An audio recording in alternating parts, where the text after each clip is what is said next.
friends, welcome to my channel called Rocking DFT. After a very long time, I'm just trying to put one more video. Okay, so we will try to just expedite the process of incorporating many videos pertaining to the DFT subjects, and I'm just trying to reach out to different people so that they can just come to this particular platform and share their knowledge about the DFT. So today let's discuss a small topic called the timing aware ATPG.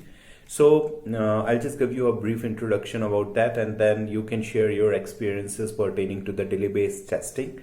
So you know, for the delay based test or the delay test, okay, what kind of methodologies exist today? Okay, what are the traditional delay fault models we have?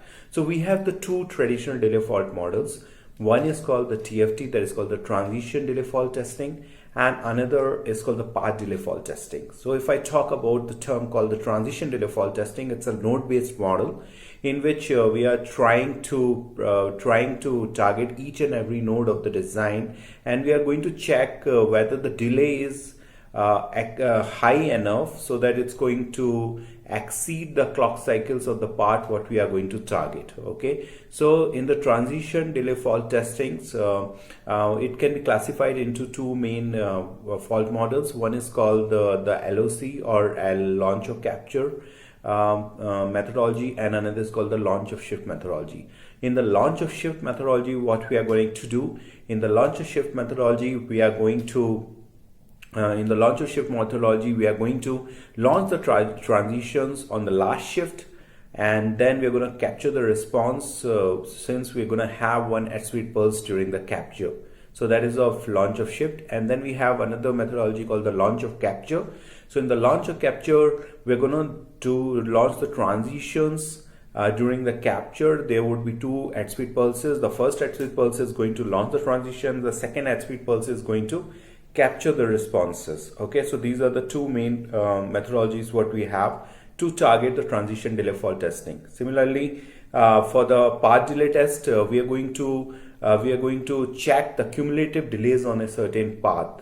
Okay, and in the path delay testing, the user is going to provide the paths to the tool, and then the ATPG tool is going to target all the delay test. Okay, now what are the cons or the disadvantages associated with these traditional delay fault models? As you know, in these traditional delay fault test models, suppose we are using the TFT, that is called the transition fault delay test, in which what's going to happen in the transition delay fault test, tool always try to target the small and the easiest path. Okay, it's not going to target the longest path. Okay, so that is the one major disadvantage. So if suppose the path which is having the largest slack, so the tool is going to target that particular path, that particular fault through that particular path. But the paths which are having the smaller slacks, okay, or the minimum slacks, so if any small delay defects happens to be on those paths, those delays are going to be missed. Okay, that is the main disadvantage of the transition fault testing.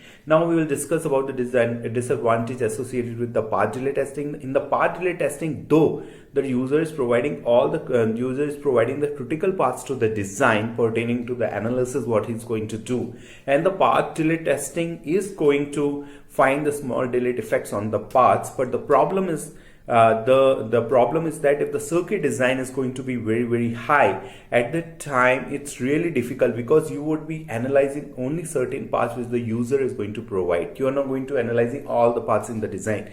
And another major disadvantage is that if that particular small delay defects which is on the longer path is going to be missed, and then the tool is not having any alternate path to try to target that fault with some other pattern. Okay, that is another major disadvantage with the path delay testing. So to compensate or because of these disadvantages associated with these delay tests, traditional delay tests, a new kind of delay test has come into the picture, that is called the timing aware ATPG delay test or slack based testing ATPG test. So in this timing aware ATPG delay test, what we are going to do, our main motto is that we need to identify the small delay defects which used to be missed when we are trying to target through the traditional delay fault testing.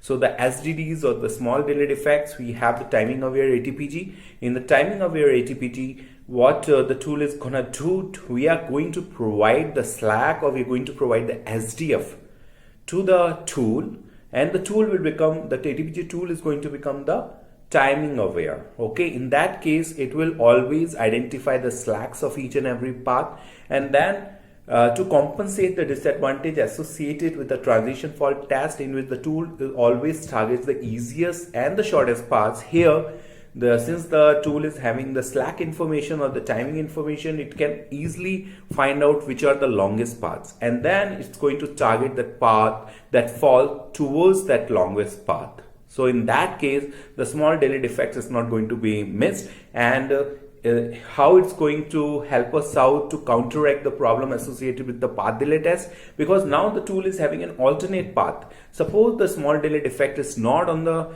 critical path or the path having the minimum slack. When you are using small delay testing or the timing aware ATPG, the fault is not getting dropped. So the tool will try to find a longer path which would be having the smaller slack than this longest path having the minimum slack, and it's try to target that fault towards that path, from that particular path. Okay, so in that case the fault dropping is not going to happen unless or until the fault is going to be detected.